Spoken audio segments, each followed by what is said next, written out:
मैं बोलती हूँ कभी कभी तुम जानोगे तुम्हारे में कोई एफिशिएंसी है। अगर मैं समझू मेरे में एफिशिएंसी है दूसरे में नहीं है तो ईगो आ जाता है। पर इधर क्यों न ये सोचे यह भी निराकार की प्रेरणा है, यह भी निराकार की देन है, यह भी निराकार की मर्जी है, उसकी कृपा है, तभी मेरे में ये एफिशिएंसी आई। नहीं तो ये चाहता है मेरे में एफिशिएंसी उसमें नहीं आती है, बी में कैसे आती है। ये भी तो चाहता है ना, वह भी पुरुषार्थ करता है, तो किसको प्राप्ति होती है किसको नहीं होती है। मैं कैसे कहूं कि मैंने प्राप्त किया।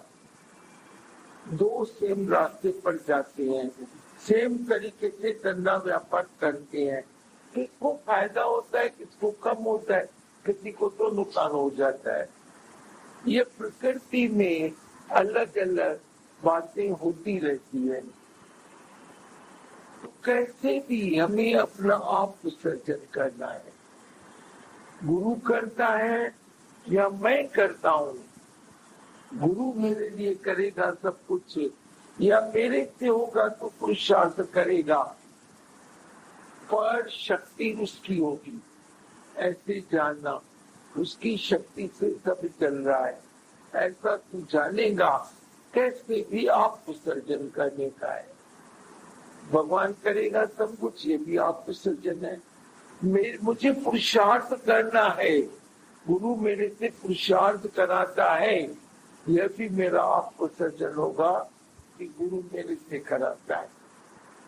तो मैं कहूं मैं करूंगा तो नहीं कर सकेगा। तुम देखो कोई भी अच्छी बात भी हो, तू बोले ये मैं करेगा, कहीं न कहीं डिस्टर्ब हो जाएगा।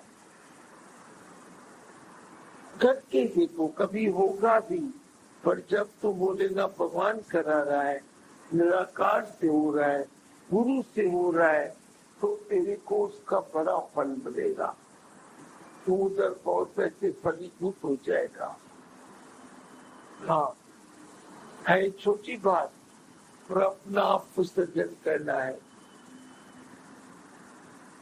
वो कि हर एक को अंदर में आता है मेरे में ये एफिशिएंसी है, कोई न कोई सबके अंदर लाल भगवान ने हर एक को कोई न कोई दात दी है, तो वो अपनी एक हस्ती मानता है, अपनी शक्ति मानता है।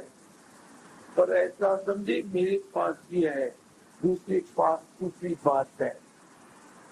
बस ये सबके पास है ना कुछ कुछ, भगवान ने बांटा है सबको दिया है। मैं अहंकार करूं तो किसका करूं। कैसे भी अपने को अहंकार बचा लेता है। हाँ बताओ और क्या बताओ।